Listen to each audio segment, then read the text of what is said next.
어둠이 짙게 깔린 프라하의 어느 작은 방. 서늘한 공기 속에서 사각거리는 펜 소리만이 고요를 깨우고 있습니다. 시계 바늘이 새벽 3시를 가리킬 무렵 한 사내가 갑자기 가슴을 쥐어짜며 거친 숨을 내쉽니다.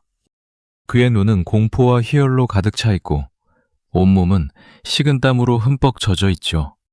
30살의 청년 프란츠 카프카가 오직 하룻밤 만에 자신의 운명을 바꾼 소설 판결을 써내려가던 바로 그 순간입니다. 그는 일기에 이렇게 적었습니다. 온전히 몸과 영혼이 열리는 이 느낌은 오직 글을 쓸 때만 가능하다. 내 안의 모든 것이 밖으로 쏟아져 나오는 것만 같아 두렵고도 황홀하다. 도대체 무엇이 이 유약한 샤넬을 이토록 처절한 창작의 고통 속으로 밀어넣은 것일까요? 오늘 우리는 실존의 고독과 불안을 가장 깊이 응시했던 작가이자 평생을 고독이라는 감옥 속에서 살다 간 한 인간 프란츠 카프카의 진짜 이야기 속으로 깊이 들어가기 전 구독과 좋아요로 함께 해주세요. 카프카가 살았던 20세기 초의 프라하는 다양한 문화와 민족이 뒤섞인 기묘하고도 차가운 도시였습니다. 그 속에서 카프카는 철저한 이방인이었죠. 그는 유대인이었지만 종교적 공동체에 온전히 녹아들지 못했고 독일어를 썼지만 독일인은 아니었으며 프라하에 살았지만 체코인으로 인정받지 못했습니다. 어디에도 발을 붙이지 못하는 경계인이라는 절망감은 그의 영혼을 서서히 갉아먹고 있었습니다. 그가 밤마다 써내려간 글들은 단순한 소설이 아니라 세상이라는 거대한 미로에 갇힌 한 인간의 처절한 비명이었던 셈입니다. 당시 프라하의 거리는 어둡고 안개가 자욱했습니다. 가스등 불빛이 밤안개 사이로 흐릿하게 번지는 밤이면 카프카는 방 안을 서성이며 끝없는 생각에 잠기곤 했습니다. 외방의 벽은 너무나 얇아서 이웃들의 숨소리까지 들린다.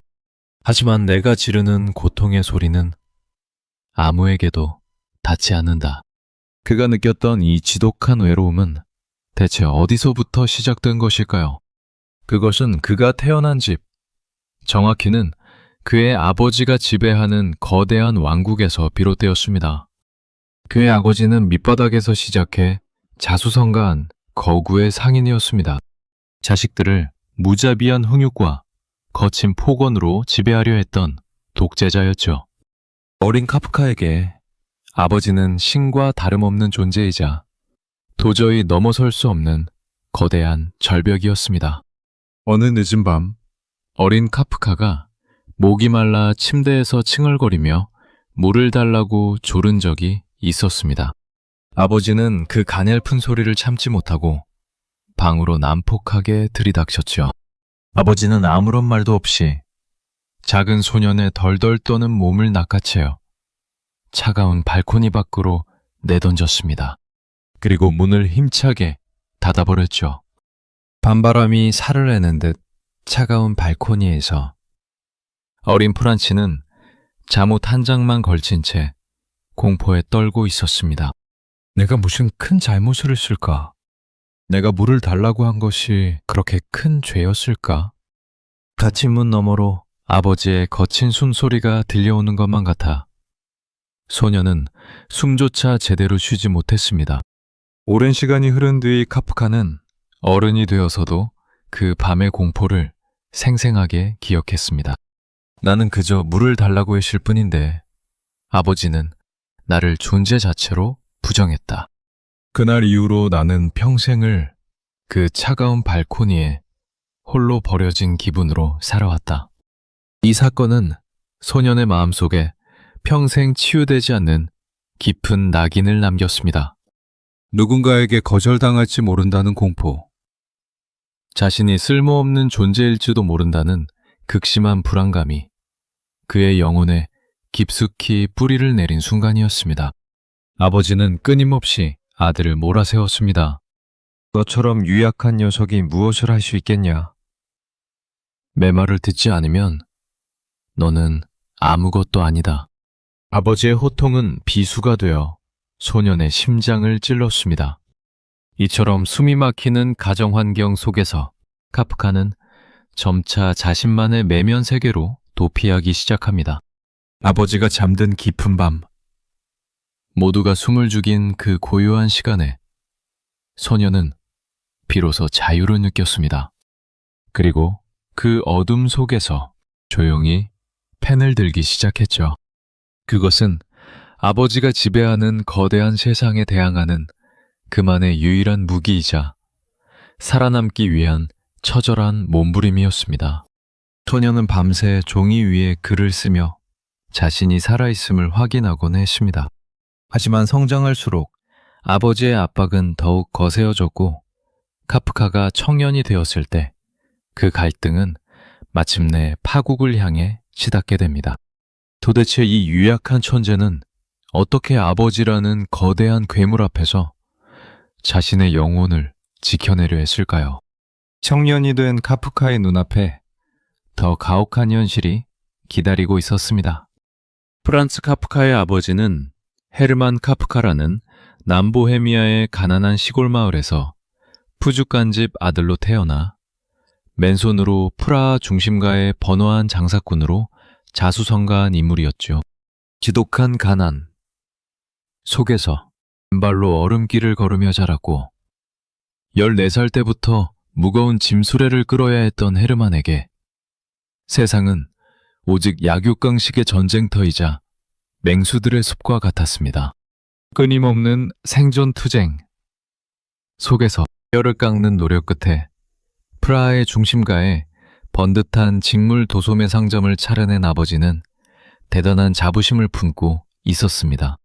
하지만 그런 강인하고 거친 아버지의 눈에 늘 창백하고 비쩍 마른 데다 말수까지 적은 첫째 아들 프란치는 도무지 이해할 수 없는 나약하고 쓸모없는 존재였습니다.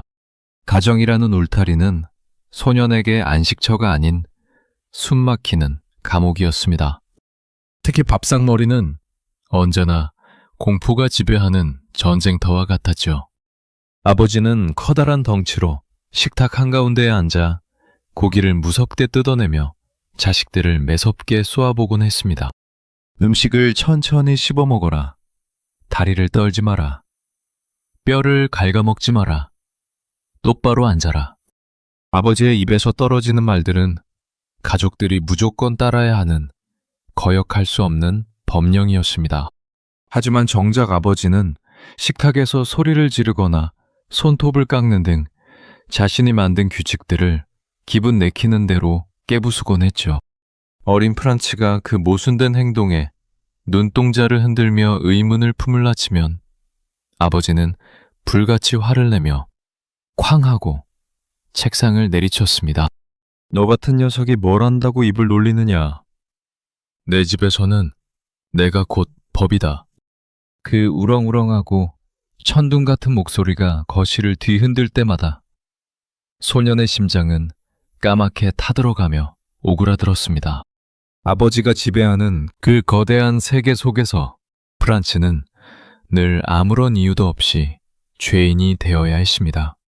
특별한 잘못을 저지르지 않아도 그저 존재 자체가 아버지의 마음에 들지 않는다는 이유만으로 유죄 판결을 받았던 것입니다. 훗날 카프카는 36의 나이에 아버지를 향해 썼으나 끝내 전하지 못했던 100쪽이 넘는 긴 편지에서 당시에 참담했던 심정을 이렇게 고백했습니다. 아버지, 언젠가 제게 왜 아버지를 두려워하느냐고 물으셨죠. 저는 그 질문에 아무런 대답도 할 수 없었습니다. 아버지를 향한 공포가 제 입을 완전히 틀어막아 버렸기 때문입니다. 당신은 제게 거대한 우주와도 같았고 저는 당신이 내리는 판결에 따라 살아가야 하는 무력한 포로에 불과했습니다. 헤르만 카프카는 자식들이 자신처럼 강인하고 주류 사회에서 처세의 명한 인물이 되기를 강요했습니다. 그래서 프라하의 상류층으로 진입하기 위한 발판으로 아들을 체코어가 아닌 독일어를 쓰는 명문 학교에 강제로 밀어넣었습니다. 당시 프라하의 복잡한 정치적, 문화적 환경 속에서 독일어를 구사한다는 것은 지배 계급이자 주류 사회로 통하는 권력의 열쇠였기 때문입니다. 하지만 그것은 소년에게 또 다른 가혹한 감옥의 시작이었습니다. 학교에서도 집에서도 프란츠는 거대한 거울 앞에 선 것처럼 자신의 초라함만을 뼈저리게 확인해야 했습니다. 아버지는 아들의 성적표를 보며 늘 혀를 차며 한숨을 쉬었고 손님들이나 친척들 앞에서 대놓고 망신을 주기도 했습니다. 이 쓸모없는 녀석이 나중에 커서 과연 무엇이 되겠느냐며 비웃는 아버지의 일그러진 얼굴을 보며 소녀는 스스로를 철저히 지워버린 채 내면의 가장 깊은 어둠 속으로 숨어들 수밖에 없었습니다. 밤안의 거울을 볼 때마다 소녀는 스스로의 몸과 영혼이 부끄러웠습니다. 거대하고 당당하며 활력이 넘치는 아버지의 체구에 비해 자신은 너무나 유약하고 뒤틀린 비정상적인 존재처럼 느껴졌기 때문입니다. 이러한 결핍과 공포는 소년의 마음속에 평생을 지배할 독특한 정신적 지형을 만들어냈습니다. 세상은 도저히 이해할 수 없고 도망칠 수도 없는 거대한 관료제와 권력으로 가득 차 있으며 자신은 그 막강한 힘 앞에서 언제든 짓밟힐 수 있는 보잘것없는 포로라는 서글픈 인식 말입니다. 소녀는 점차 시간의 흐름을 따라 자라나 청년이 되었지만 아버지라는 이름의 거대한 그림자는 조금도 옅어지지 않았습니다. 오히려 그 그림자는 프라하라는 도시의 차가운 밤안개와 뒤섞여 청년 카프카의 목을 더욱 강하게 죄어오기 시작합니다. 마침내 집이라는 임시 피난처를 벗어나 세상 밖으로 외로이 한 걸음 내딛었을 때 그를 기다리고 있었던 것은 가정보다 더 냉혹하고 기묘하게 뒤틀린 사회적 고독이었습니다. 어디에도 온전히 속하지 못한 청년 이방인의 진짜 외로움과 비극은 이제 막 서막을 올리려 하고 있었습니다. 20세기 초 프라하의 거리는 눈부시게 아름다웠지만 그 이면에는 세기 말의 암울함과 팽팽한 긴장감이 동시에 감돌고 있었습니다. 오스트리아 헝가리 제국의 오랜 지배 아래에서 체코인과 독일인 그리고 유대인들이 서로를 경계하며 위태로운 균형을 유지하고 있었죠. 청년이 된 카프카는 이 기묘하고 차가운 도시의 한복판에서 그 누구와도 섞이지 못하고 주변을 맴도는 철저한 이방인이었습니다. 그는 훗날 자신의 서글픈 처지를 두고 친구에게 이렇게 고백하곤 했습니다. 나는 독일인들 사이에서는 유대인이었고 체코인들 사이에서는 독일인이었네. 그렇다고 유대인들 사회에 들어가면 온전한 유대인으로 인정받지도 못했지. 나는 그 어디에도 발을 붙이지 못한 채 밤거리를 떠도는 유령과 같았다네. 당시 프라하에 살던 유대인들은 살아남기 위해 지배계급의 언어인 독일어를 선택했습니다. 카프카의 가족 역시 집 안팎에서 독일어만을 사용했죠. 하지만 유창한 독일어를 구사한다고 해서 진짜 독일인이 될 수는 없었습니다. 혈통을 중시하던 독일인들은 유대인들을 자신들의 고결한 주류 사회에 결코 끼워주지 않았고 반대로 다수를 차지하던 체코인들은 자신들을 억압하는 제국의 언어를 쓰는 유대인들을 향해 강한 적대감을 드러냈습니다. 카프카는 세계의 거대한 보이지 않는 벽에 둘러싸인 채 숨을 쉴 때마다 차가운 단절감을 목구멍으로 삼켜야 했습니다. 카프카는 아버지의 준엄한 명령에 따라 프라하가를 대학에 입학하여 법학을 공부하기 시작했습니다. 그가 법학을 선택한 것은 어떤 거창한 야망이나 정의를 실현하겠다는 포부가 있어서가 아니었습니다. 그것은 오직 아들의 성공만을 바라는 아버지의 압박을 피하기 위한 가장 안전하면서도 동시에 영혼이 철저히 배제된 선택이었죠. 대학 강의실의 딱딱한 의자에 앉아 두꺼운 법전을 무표정하게 들여다보는 카프카의 얼굴은 언제나 잿빛이었습니다. 인간의 영혼을 메마르게 만드는 차가운 법률 용어들은 그에게 아무런 의미도 주지 못했습니다. 그는 자신의 일기에 당시의 고통을 이렇게 적어 내려갔습니다. 법학을 공부하는 것은 마치 톱밥을 억지로 씹어 삼키는 것과 같다. 이미 수만 명의 사람들이 입안에서 굴리다 버린 서글픈 톱밥을 나 역시 살아남기 위해 매일같이 꾸역꾸역 삼키고 있는 기분이다. 이 지독한 허무와 존재론적 고독 속에서 청년 카프카가 찾아낸 유일한 피난처는 도서관과 밤의 카페였습니다. 가시등 불빛이 안개 낀 몰다우 강변을 흐릿하게 비추는 밤이 되면 그는 프라하의 문인들과 젊은 예술가들이 모여드는 카페 아르코의 구석자리를 찾았습니다. 담배 연기가 자욱하고 뜨거운 예술적 논쟁이 오가는 그 시끄러운 공간에서도 카프카는 늘 한 발짝 물러선 채 사람들을 조용히 관찰하곤 했습니다. 당시 그를 지켜보았던 문인들은 카프카를 매우 다정하고 예의 바른 청년으로 기억했지만 동시에 그 누구도 쉽게 넘어설 수 없는 투명한 유리벽을 온몸에 두른 사내 같았다고 입을 모았습니다. 바로 그 고독의 한복판에서 카프카의 평생을 뒤흔들 가장 소중한 인연이 찾아옵니다. 훗날 그의 평생의 소울메이트이자 문학적 동반자가 돼 막스 브로드와의 만남이었습니다.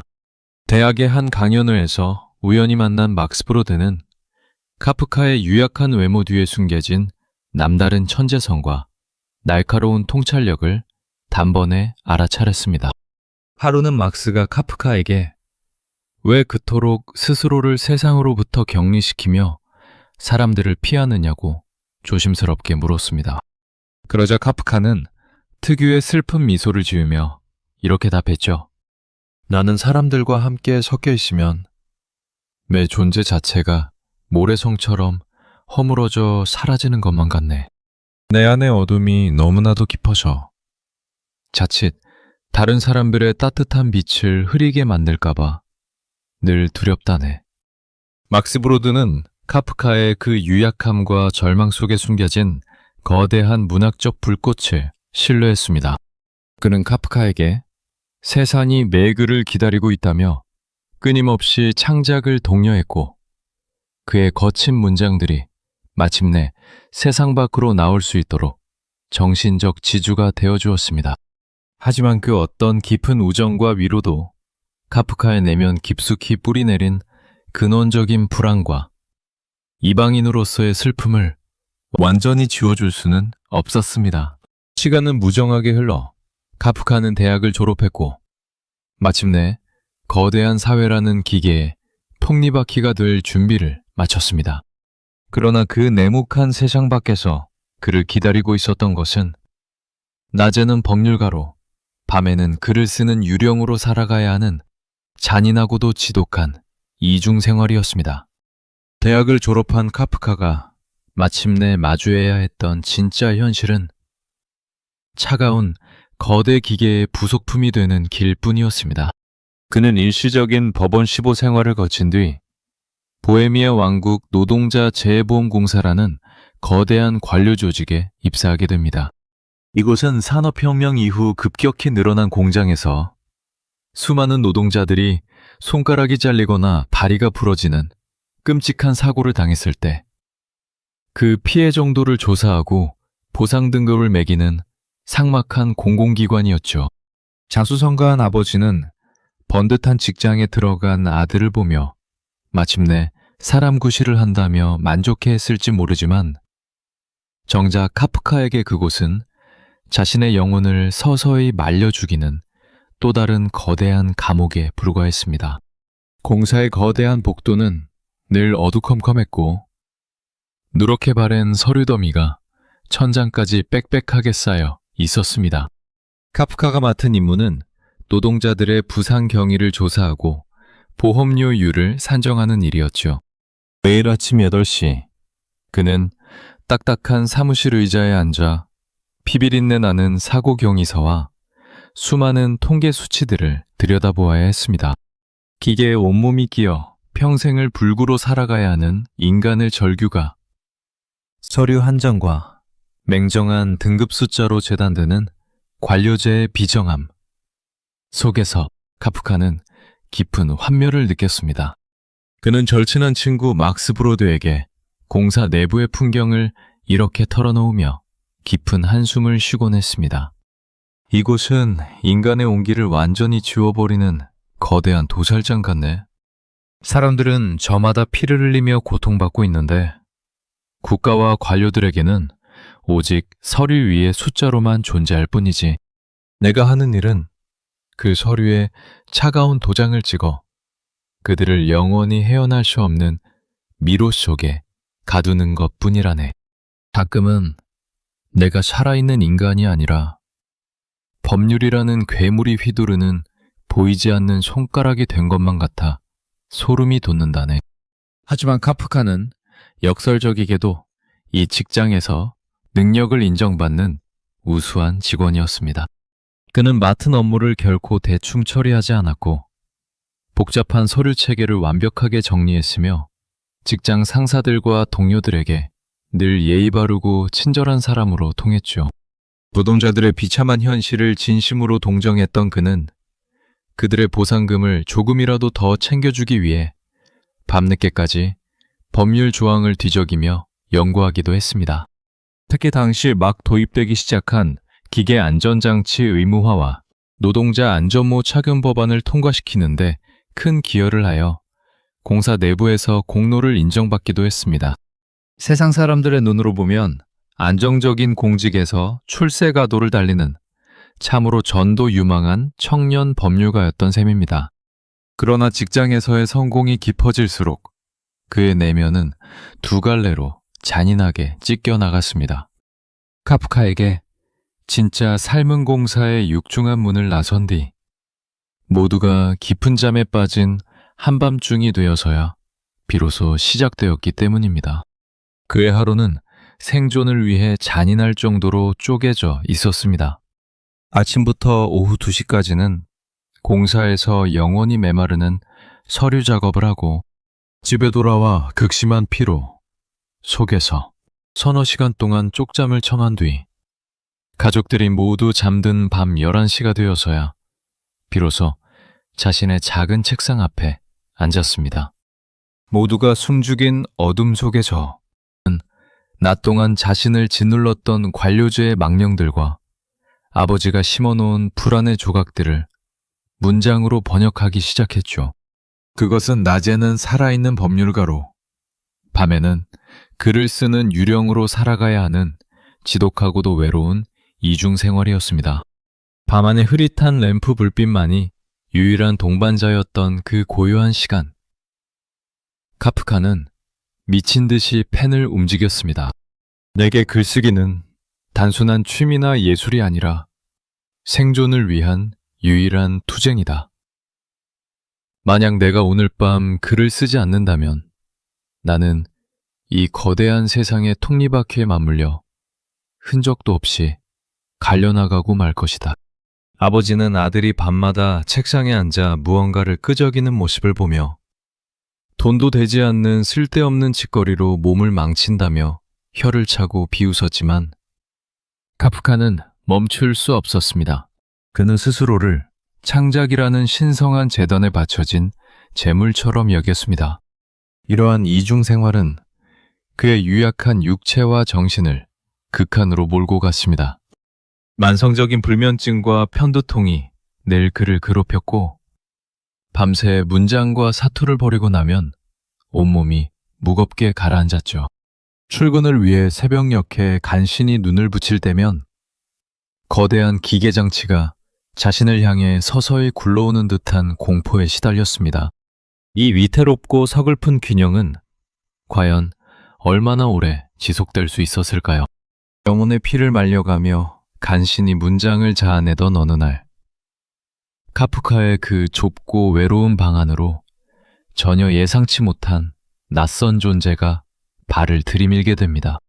그의 평생에 걸친 가장 지독한 사랑이자 가혹한 형벌이 될 한 여인과의 만남이 프라하의 어두운 밤안개를 뚫고 조용히 다가오고 있었습니다. 새벽 2시의 침묵은 부드러운 안식이 아니라 날카로운 칼날이 되어 청년 카프카의 신경을 조각조각 부수어 놓았습니다. 시계의 태엽이 째깍거리며 돌아가는 소리가 마치 거대한 망치로 머리를 내리치는 것처럼 방 안을 가득 채웠죠. 만성적인 불면증에 시달리던 그는 침대에 누워 눈을 감아도 결코 잠들 수 없었습니다. 감은 눈꺼풀 너머로 낮 동안 보았던 노동자들의 피 흘리는 서류들과 아버지를 향한 공포가 환영처럼 떠올랐기 때문입니다.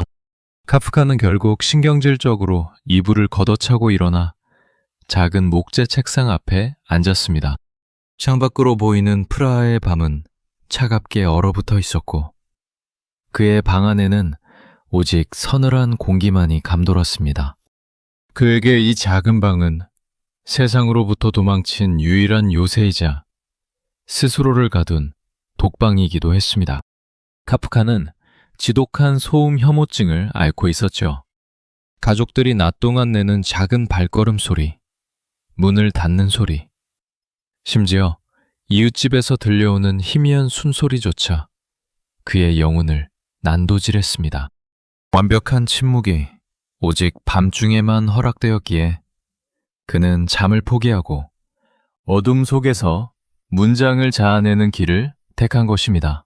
그는 자신의 일기에 침묵을 향한 갈망을 이렇게 절절하게 적어 내려갔습니다. 나는 글을 쓰기 위해 고독이 필요하다. 그것은 그저 은둔자 같은 고독이 아니다.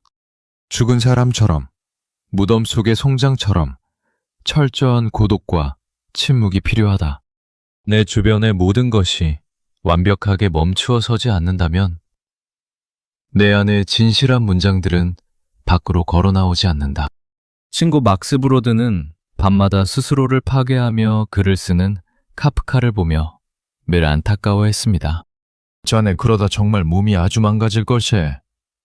조금이라도 잠을 청해보게나.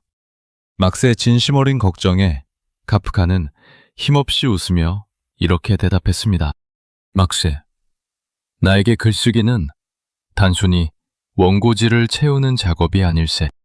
그것은 내 영혼이 살아남기 위해 드리는 처절한 기도의 한 형태라네. 내가 깨어있는 이 침묵의 시간만이 내가 진짜 프란츠 카프카로 존재하는 순간이지. 만약 이 밤마저 잠으로 채워버린다면 나는 낮에 관료제 기계 속으로 영영 사라져버릴 걸세. 카프카에게 문장은 영혼의 피와 같았습니다. 그는 한 단어를 고를 때도 마치 자신의 살점을 베어내듯 고통스러워했고 문장 하나가 마음에 들지 않으면 몇 번이고 원고지를 찢어버렸습니다. 완벽에 대한 강박과 스스로에 대한 불신은 밤이 깊어질수록 그를 더욱 잔인하게 몰아세웠죠. 하지만 그 고통스러운 침묵 속에서 피어난 문장들은 인간의 본질을 가장 날카롭게 꿰뚫는 힘을 품고 있었습니다. 아무도 보지 않는 어둠 속에서 청년 작가는 세상의 모든 위선과 부조리를 고발하는 독창적인 문학 세계를 홀로 구축해가고 있었습니다. 창백한 달빛이 책상 위를 비추고 펜끝이 종이를 긁는 소리만이 방안을 채울 때 카프카는 비로소 살아있음을 느꼈습니다. 그러나 영혼을 다 바친 이 창작의 밤들도 그의 마음속 깊은 곳에 자리 잡은 근원적인 외로움을 모두 채워줄 수는 없었습니다. 그는 언제나 누군가 자신을 온전히 이해해 주기를, 이 지독한 고독의 미로에서 자신을 건져내 주기를 간절히 바라고 있었습니다. 그러던 1912년의 어느 늦은 여름날, 늘 혼자였던 그의 차가운 방 안으로 한 줄기 강렬한 폭풍이 불어닥치기 시작합니다. 평생을 침묵과 고독 속에 가두어 두었던 그의 심장을 세차게 뛰게 만든 한 여인과의 만남이 마침내 그의 가혹한 운명의 문을 두드리게 됩니다. 그녀의 이름은 펠리체 바우어. 베를린의 속기록 기계 회사에서 일하던 당차고 현실적인 직장 여성이었죠. 카프카의 눈에 비친 그녀는 처음에 그리 매력적인 모습이 아니었습니다. 뼈대가 굵고 매끄럽지 않은 얼굴에 다소 무뚝뚝하고 차가운 인상이었죠. 하지만 그녀와 나란히 앉아 대화를 나누기 시작한 순간 카프카의 내면 깊은 곳에서 잠자고 있던 거대한 열정의 불꽃이 폭발하듯 피어오르기 시작했습니다. 프라하라는 좁은 미로 속에서 늘 숨이 막혔던 카프카에게 대도시 베를린의 활력과 세련됨을 온몸으로 뿜어내는 펠리체는 전혀 다른 세계에서 걸어온 구원자처럼 보였던 것입니다.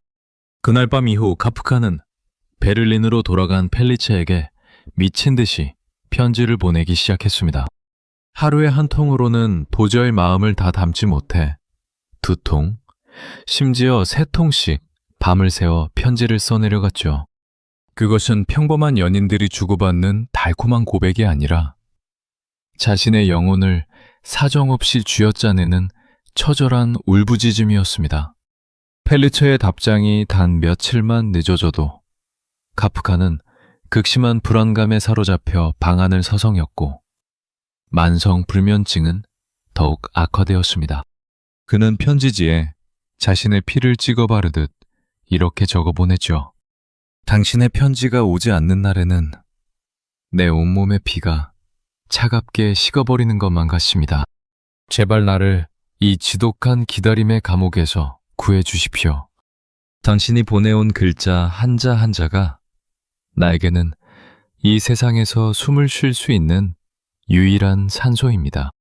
펠리체는 카프카의 이토록 격정적이고 기묘한 사랑 방식에 당황하면서도 점차 그의 문장 속에 담긴 날카롭고도 투명한 진심에 이끌리게 되었습니다. 그렇게 두 사람은 수백 통의 편지를 주고받으며 서로의 영혼을 공유해 나갔습니다. 하지만 카프카가 품은 사랑의 본질은 잔인할 정도로 이중적이었습니다. 그는 펠리체라는 여인을 격렬하게 원하면서도 막상 그녀와 결혼하여 평범한 남편이자 가장으로 살아가는 순간 자신의 유일한 존재 이유인 글쓰기를 영영 빼앗길지 모른다는 가혹한 공포에 시달렸던 것입니다. 결혼을 하면 내 방의 문을 열어두어야 할 텐데 누군가 내 침묵을 깨뜨린다면 나는 더 이상 글을 쓰지 못하고 죽어버릴 것이다 라는 강박이 그의 목을 쥐었습니다. 결국 카프카는 사랑하는 여인을 향해 참으로 지독하고도 모순된 편지들을 보내며 그녀의 마음에 깊은 생채기를 내기 시작합니다. 나와 결혼하는 것은 당신에게 축복이 아니라 평생을 어둠 속에서 살아야 하는 가혹한 형벌이 될 것입니다. 나는 밤마다 방구석에서 유령과 사투를 벌이는 기괴한 사내이며 내 영혼의 문은 늘 닫혀 있어야만 합니다. 당신이 내 곁에 오게 된다면 나는 당신을 사랑하는 일과 글을 쓰는 사명 사이에서 갈기갈기 찢겨 죽고 말 것입니다. 그러니 제발 나를 사랑하지 마십시오. 하지만 동시에 나를 절대로 떠나지도 마십시오. 이 서글픈 밀당은 무려 5년이라는 시간 동안 이어졌습니다. 카프카는 약혼을 했다가도 결혼식이 다가오면 공포에 질려 파혼을 선언했고 다시 그녀가 그리워지면 무릎을 꿇고 용서를 구하는 행위를 반복했습니다. 이 지독한 심리적 전쟁 속에서 카프카의 육체와 영혼은 피를 흘리며 황폐해져 갔죠.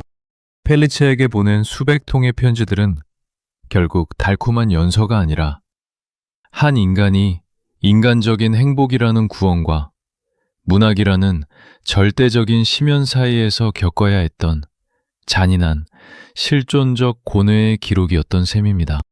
그리고 이 위태롭던 관계는 마침내 프라하의 한 어두운 호텔 방에서 커다란 파국을 맞이하게 됩니다. 펠리체와 그녀의 가족들이 카프카를 향해 엄중한 죄를 묻는 심판의 칼날을 겨누기 시작한 것입니다. 1914년 7월 23일 베를린의 아스카니셔 호프 호텔의 한 객실 안에는 카프카와 그의 약혼녀 펠리체 바워, 그리고 그녀의 여동생 에르나와 친구 그레테 블로우가 마주 앉아 있었죠. 가구들은 차갑게 정돈되어 있었고 창밖으로는 제1차 세계대전의 전운이 감도는 베를린의 무거운 공기가 흘러들고 있었습니다.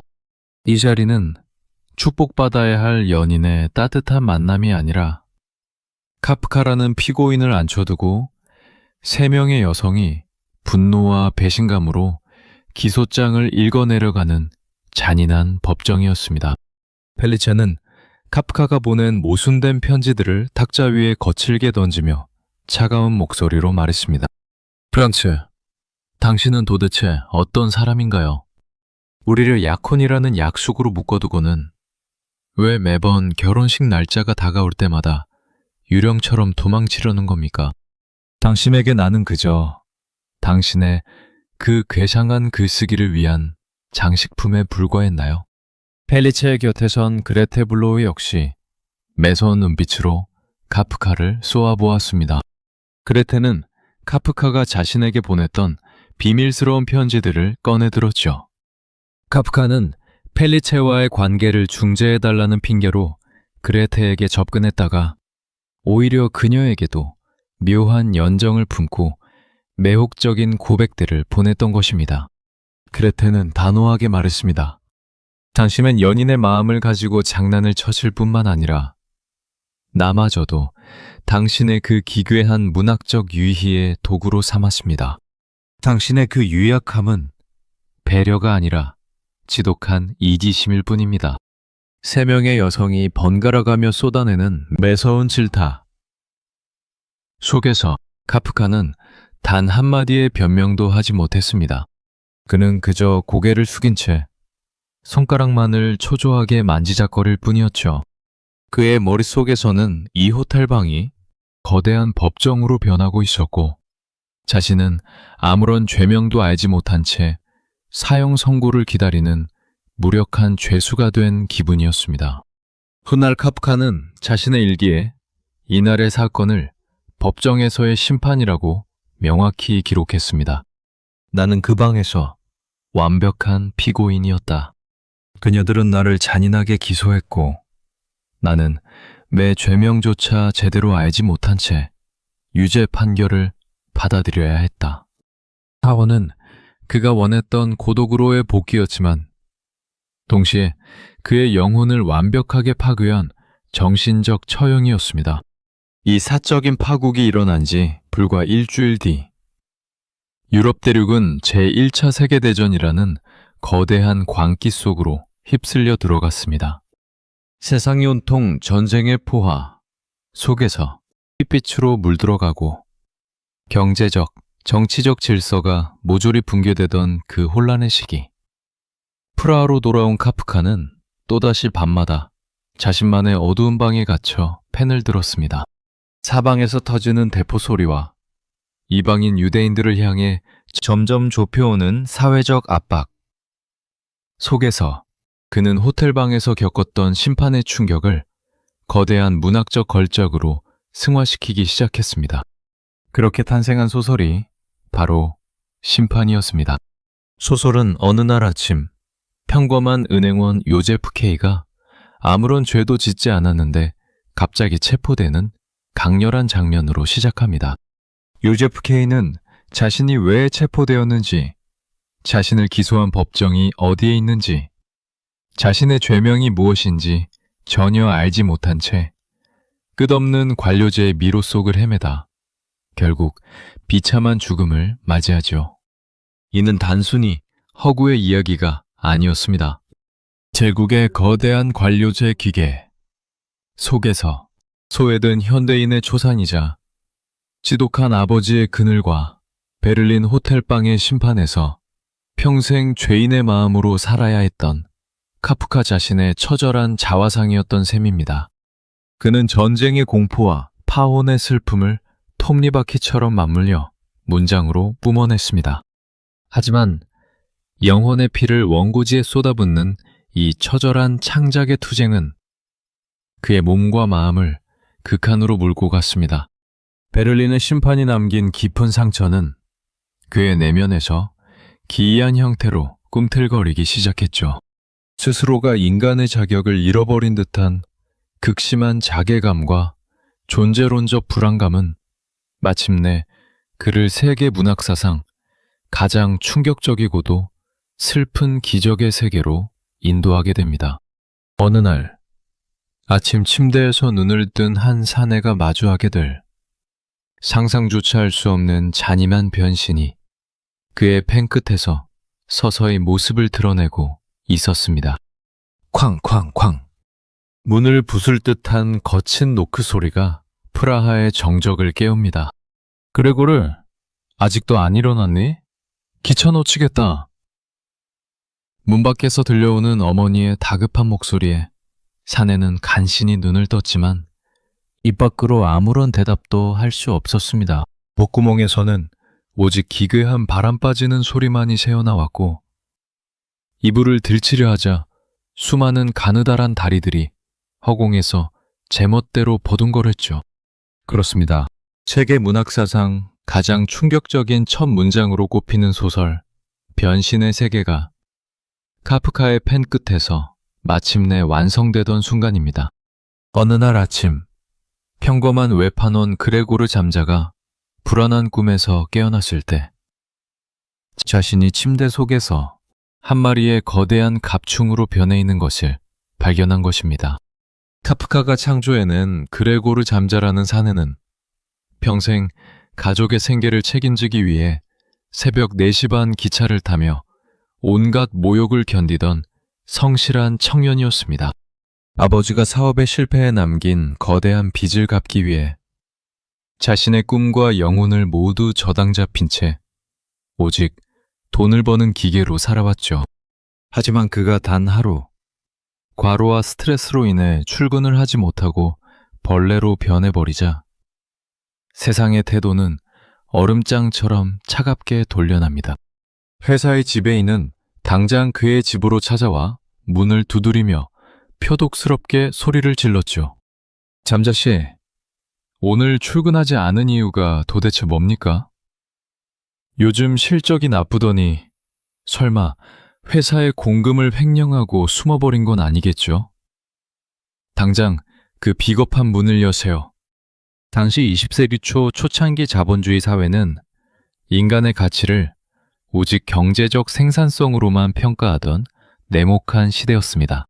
기계의 부속품처럼 일해서 돈을 벌어다 줄 때는 가족의 기둥이자 영웅 배접을 받지만 미병이나 사고로 인해 더 이상 경제적 가치를 내지 못하는 순간 징징거리는 해충으로 전락해버리는 비정한 현실을 카프카는 직장에서 매일같이 목격하고 있었습니다. 소설 속 아버지는 벌레로 변해버린 아들을 인간으로 보지 않았습니다. 오히려 혐오스러운 눈빛으로 노려보며 식탁 위에 있던 사과를 집어던졌죠. 퍽 하는 소리와 함께 그레고르의 연약한 등에 박힌 사과는 빠지지 않은 채 서서히 썩어가며 그의 목숨을 조여왔습니다. 이 슬픈 이야기는 결코 허구가 아니었습니다. 카프카 본인이 아버지 헤르만 카프카의 거대한 그늘 밑에서 매일같이 느껴야 했던 지독한 실존적 자괴감의 고백이었던 셈입니다.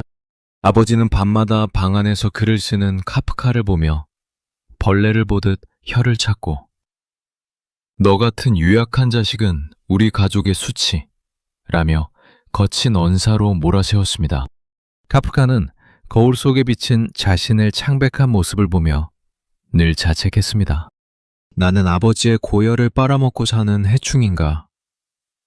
아니면 이 거대한 관료제 사회가 만들어낸 쓸모없는 불량품인가? 소설 속에서 그레고르가 외롭게 갇혀 죽어간 어두운 방은 카프카 자신의 방과 너무나도 닮아 있었습니다. 가족들은 그레고르가 숨을 거두자 슬퍼하기는커녕 드디어 골칫덩어리 벌레가 사라졌다며 안도의 한숨을 쉬고 교회로 떠나는 전차 안에서 환하게 웃음을 지었죠.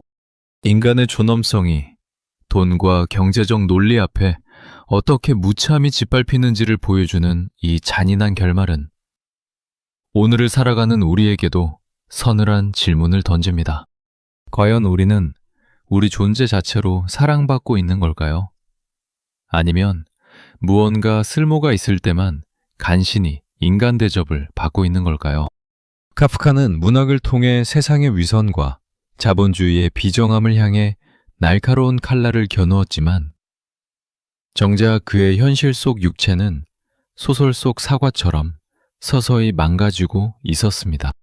밤낮으로 이어지는 가혹한 노동과 창작의 이중생활, 그리고 파혼이 남긴 정신적 상처는 유약한 청년의 면역력을 바닥까지 끌어내렸죠.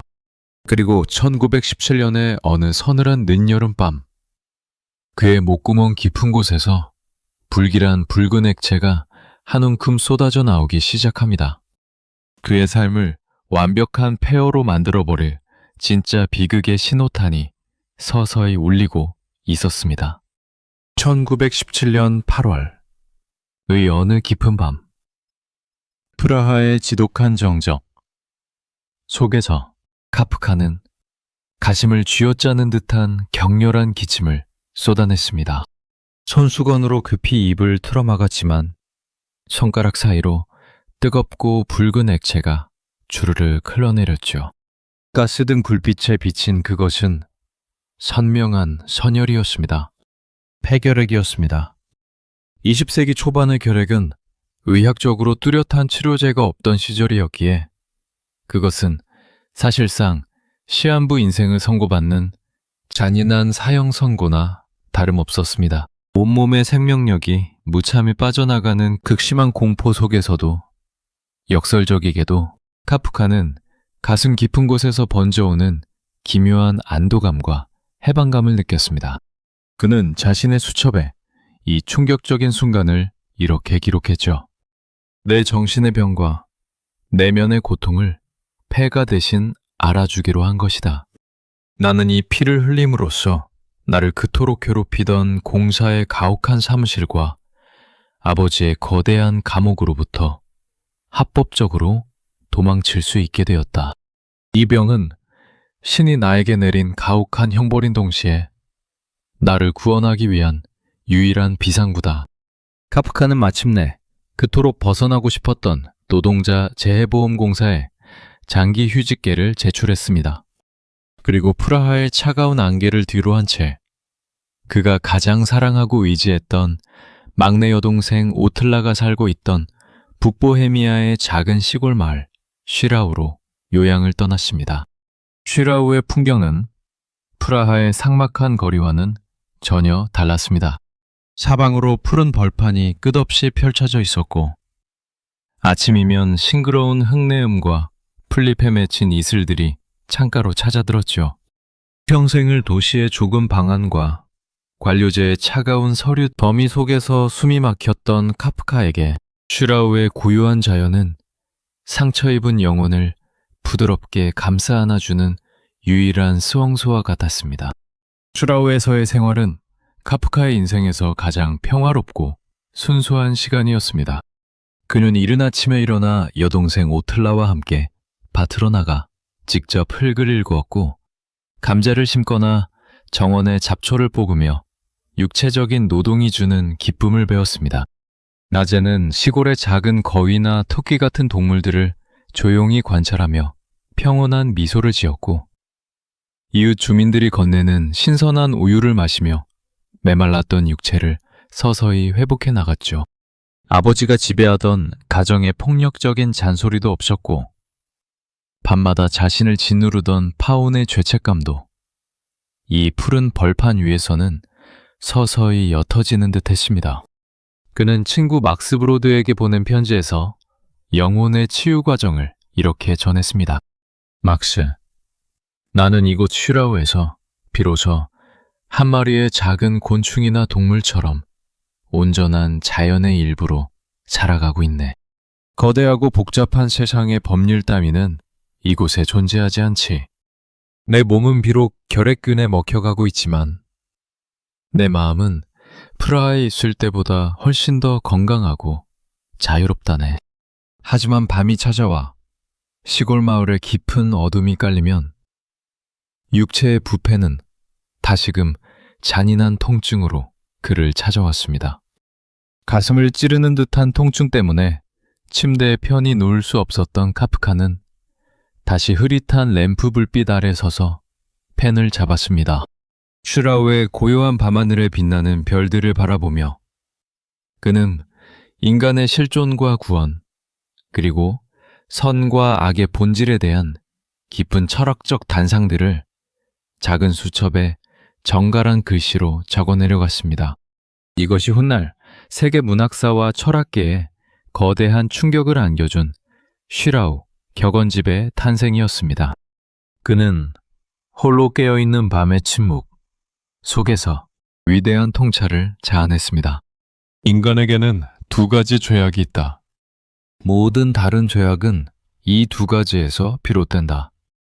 그것은 초조함과 게으름이다.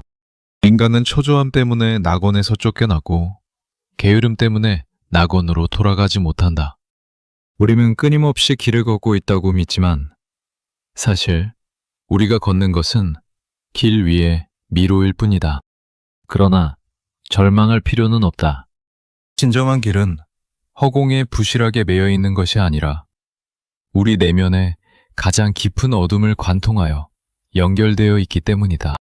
카프카에게 슈라우는 폐허가 된 몸으로 피 흘리는 영혼을 간신히 지켜내던 유일한 요새였습니다.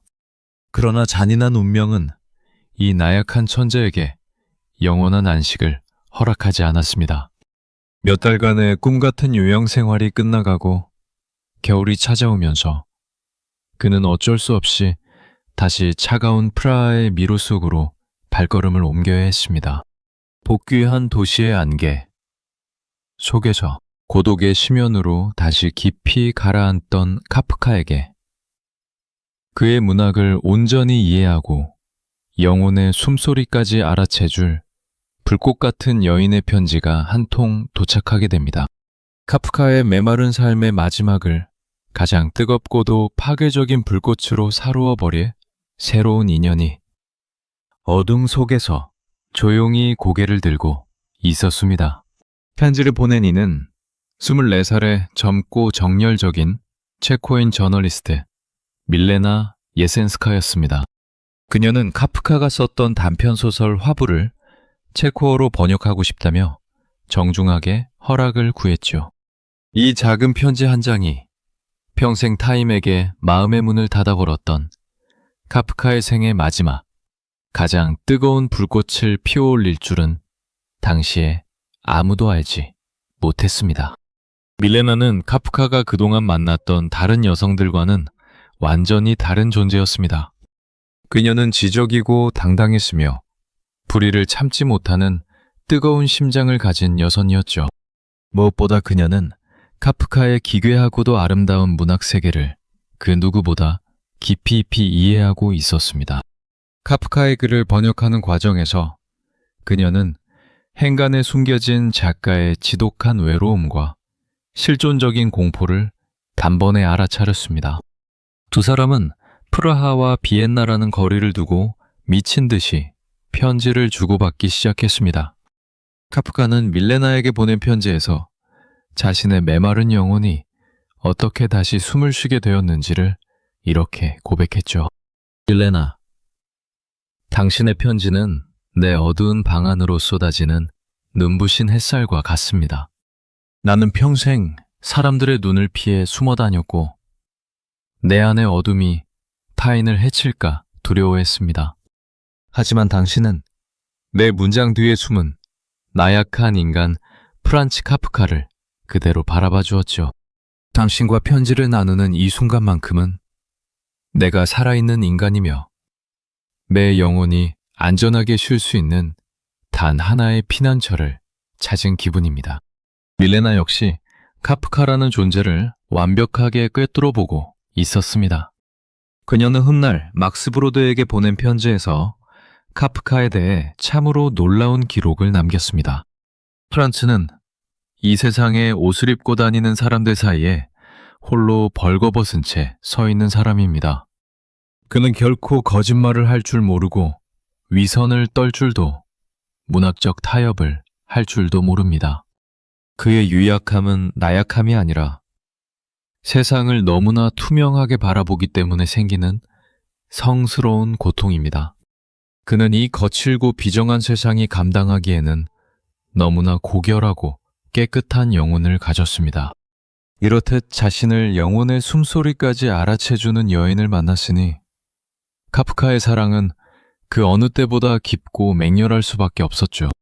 그러나 이 눈부신 사랑의 이면에는 또 다른 가혹한 현실이 도사리고 있었습니다. 밀레나는 이미 비엔나의 유명한 평론가인 에른스트 폴라크와 결혼한 유부녀였고 불행한 결혼 생활 속에서도 남편을 온전히 떠나지 못하는 복잡한 처지였습니다. 게다가 카프카의 몸속에 도사린 결핵균은 날이 갈수록 그의 폐를 더욱 잔인하게 갉아먹고 있었죠. 두 사람은 비엔나의 한 한적한 공원에서 단 나흘 동안의 짧고도 기적 같은 만남을 가졌습니다. 서로의 손을 잡고 숲길을 걸으며 인생의 가장 행복한 순간을 만끽했지만 그것은 영원히 지속될 수 없는 신기루와 같았습니다. 카프카는 또다시 현실의 거대한 장벽 앞에서 좌절하고 말았습니다. 밀레나를 향한 사랑이 깊어질수록 자신이 그녀에게 짐이 될지도 모른다는 극심한 불안감과 도덕적인 죄책감이 그를 괴롭혔습니다.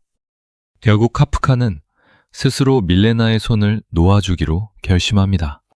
우리의 사랑은 너무나 아름답지만 내 부서진 육체와 어둠은 당신을 온전히 안아줄 수 없습니다라며 그는 다시 고독의 독방으로 걸어 들어갔죠. 영혼의 구원자였던 밀레나와의 이별은 카프카에게 뼈를 깎는 아픔을 남겼지만 이 지독한 실존적 절망은 그를 문학의 가장 높은 정점으로 몰고 갔습니다. 도저히 닿을 수 없는 절대적인 구원과 거대한 권력의 미로를 향해 카프카는 생의 마지막이 될 거대한 성벽의 이야기를 구상하기 시작했습니다. 밀레나와의 뜨거웠던 사랑이 한 조각 신기루처럼 사라진 뒤 카프카의 눈앞에 남은 것은 오직 눈보라가 몰아치는 겨울의 황량한 들판뿐이었습니다. 1922년의 겨울, 카프카는 몸과 마음이 완전히 부서진 채 보헤미아 북부의 한산한 산악 휴양지 슈핀들러 유래로 향했습니다. 폐를 사정없이 파고드는 결핵근은 이제 밤낮을 가리지 않고 그의 숨통을 조여왔고 의사들은 그에게 더 이상 프라하의 차가운 밤안개를 견디지 못할 것이라며 엄중히 경고했죠. 눈이 가슴까지 차오르는 시골 마을의 작은 여관방에서 카프카는 다시 가냘픈 손으로 흐릿한 등불을 켜고 생의 마지막이 될지도 모르는 거대한 문학적 미로를 설계하기 시작했습니다. 그것이 바로 그의 미완성 배적이자 현대문학의 거대한 탑이 된 소설 성의 시작이었습니다. 어두운 밤이었습니다. 매서운 눈보라가 치는 쓸쓸한 마을에 한 사내가 홀로 걸어 들어옵니다. 그의 이름은 성도 이름도 없이 오직 알파벳 한 글자로만 표현된 K였습니다. K는 자신이 성에서 정식으로 임명한 토지 측량사라고 주장하며 저 높은 곳에 웅장하게 서 있는 성으로 가고자 했습니다.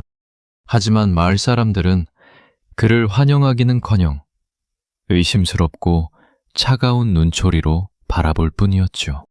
눈앞에 분명히 존재하는 성벽을 향해 K는 온 힘을 다해 깊은 눈길을 헤쳐 걸어갑니다. 하지만 이상하게도 걸으면 걸을수록 성은 가까워지기는커녕 점점 더 멀어지기만 했고 미로처럼 얽힌 길들은 그를 조롱하듯 다시 출발했던 여관 앞으로 돌려보낼 뿐이었습니다. 성의 관료들은 전화나 정체모를 서류를 통해 도저히 이해할 수 없는 모순된 지시만을 내렸고 K는 자신이 정말 측량사로 고용된 것인지조차 스스로 증명할 수 없는 기묘한 관료제의 늪에 빠져버리고 맙니다.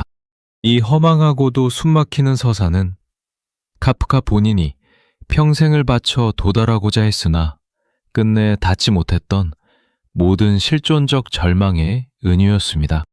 소설 속 거대한 성은 그에게 있어 평생 동안 도저히 넘어설 수 없었던 거대한 아버지의 권력이자 유대인이라는 이유로 자신을 끊임없이 밀어내기만 했던 주류 사회의 단단한 벽이었으며, 나아가 인간의 힘으로는 도저히 파악할 수 없는 신이라는 절대적인 구원의 상징이기도 했습니다.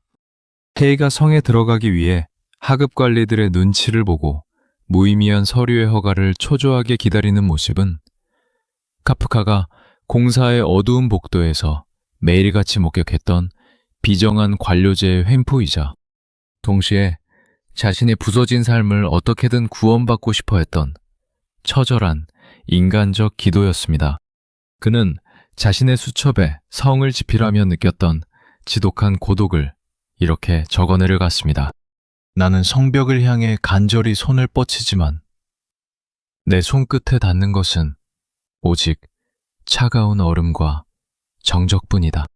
세상의 법과 구원은 저 높은 곳에 고고하게 자리 잡고 있으며 나처럼 나약하고 피 흘리는 인간이 지르는 비명에는 아무런 관심도 주지 않는다. 우리는 모두 도저히 닿을 수 없는 성벽 아래에서 평생을 서성이다. 결국 쓸쓸히 얼어 죽어가는 가련한 이방인일 뿐이다.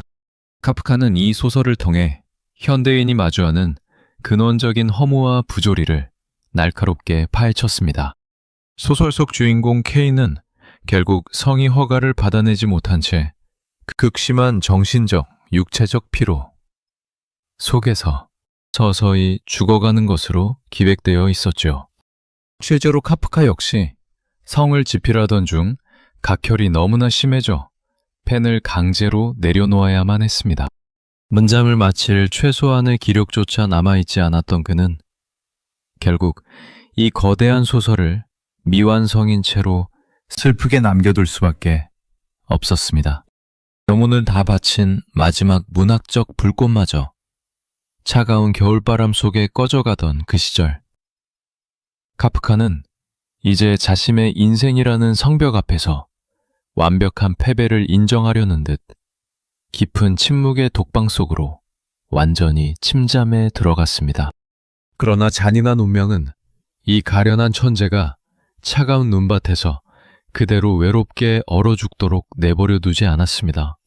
모든 희망을 완전히 내려놓고 오직 죽음의 그림자만을 기다리던 생의 가장 막바지 순간, 그의 얼어붙은 뺨 위로 상상조차 하지 못했던 부드럽고 따뜻한 온기가 찾아오기 시작합니다.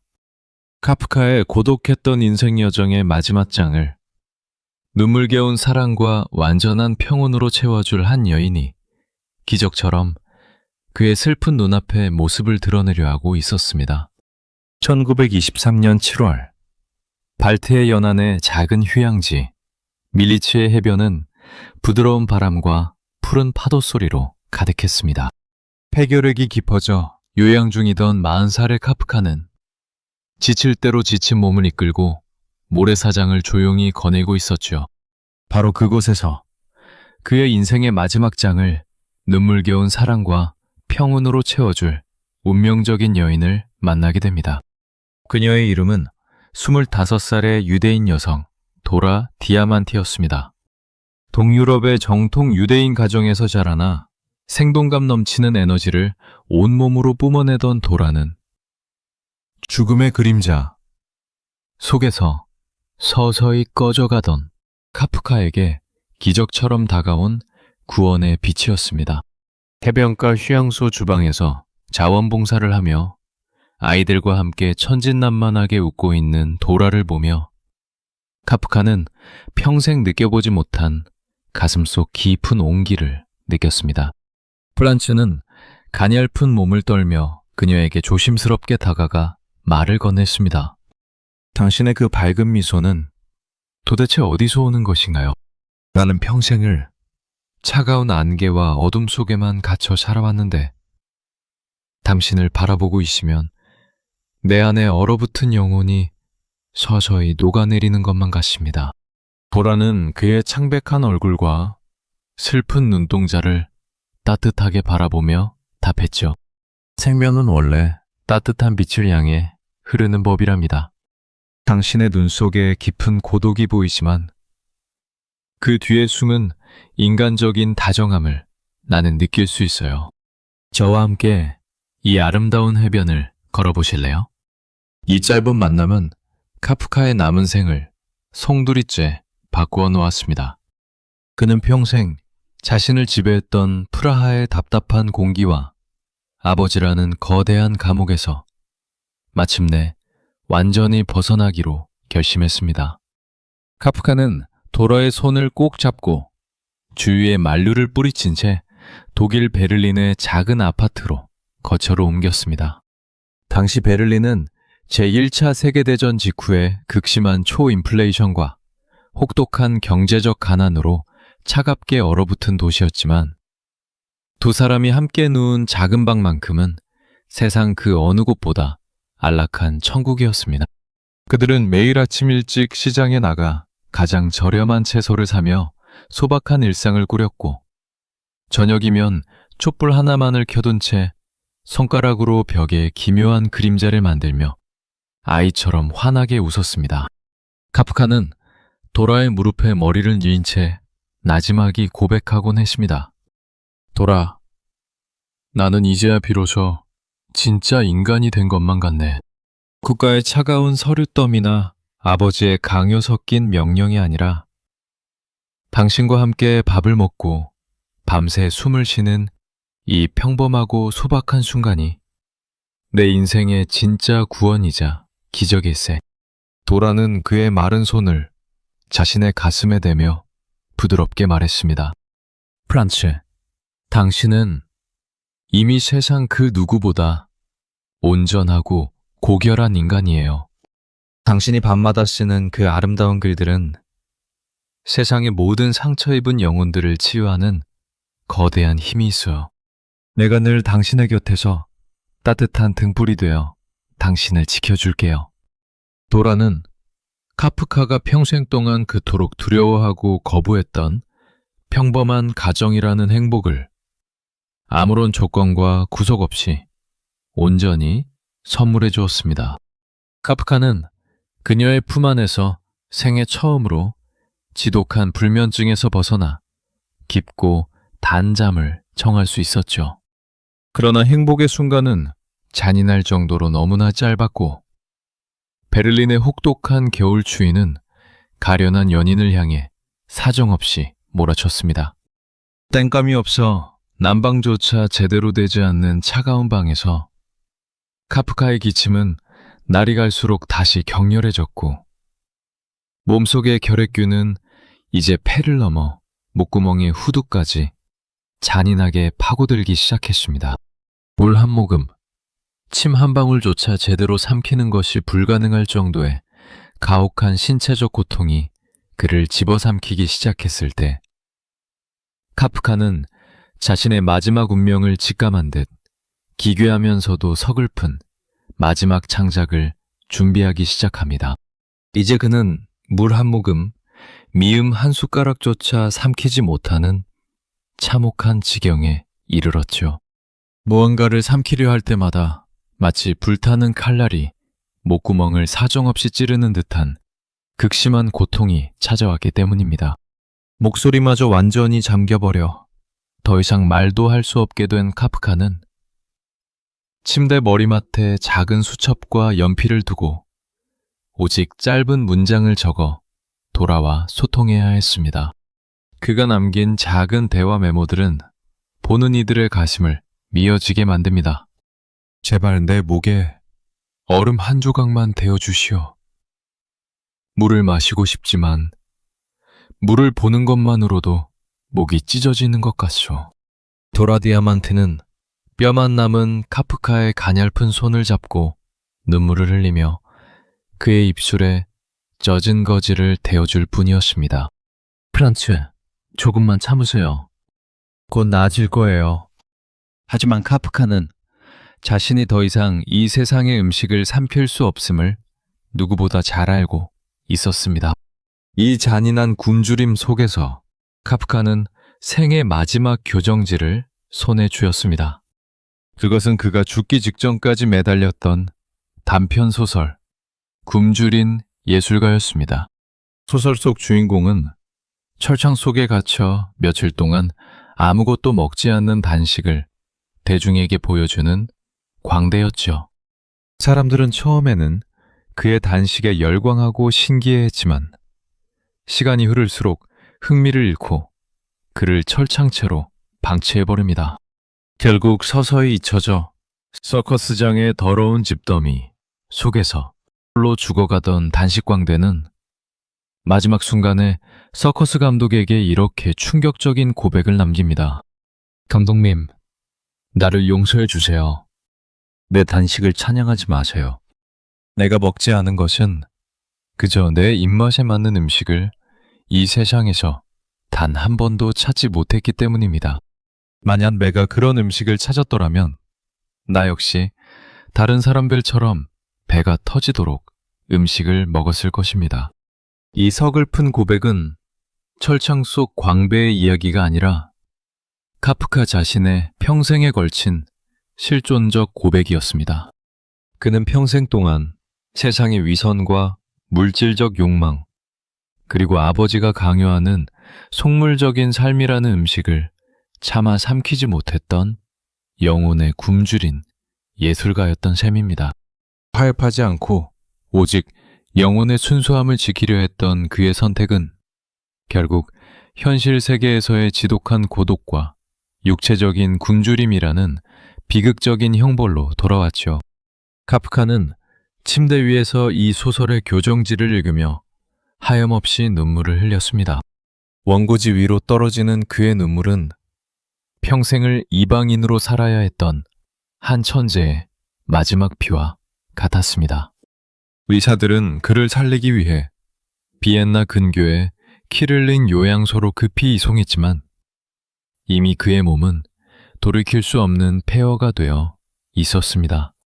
1912년 하룻밤 만에 판결을 써내려가며 온몸을 불살랐다던 청년은 이제 머리카락마저 하얗게 새어버린 채 마지막 숨을 몰아쉬고 있었습니다.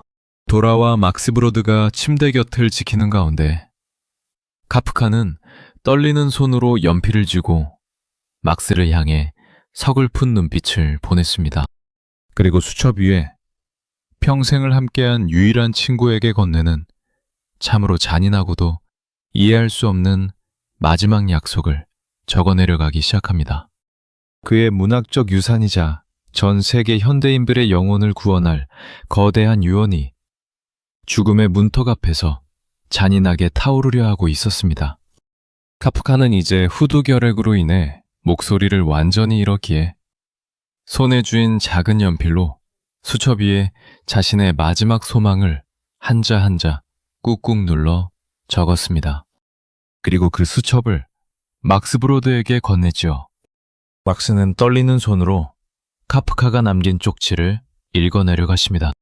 그 안에는 연인의 달콤한 작별 인사나 가족을 향한 따뜻한 당부가 아닌 참으로 잔인하고도 충격적인 명령이 적혀 있었습니다.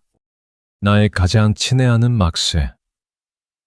내가 남기는 마지막 요청이라네. 내가 죽고 나면 내가 이 세상에 남긴 모든 일기와 원고, 편지, 그림들을 단 한 줄도 남김없이 모조리 불태워주게나. 다른 사람에게 보여주는 것은 물론이고 자네 역시 절대로 잃지 말고 흔적도 없이 연기 속으로 사라지게 만들어주게.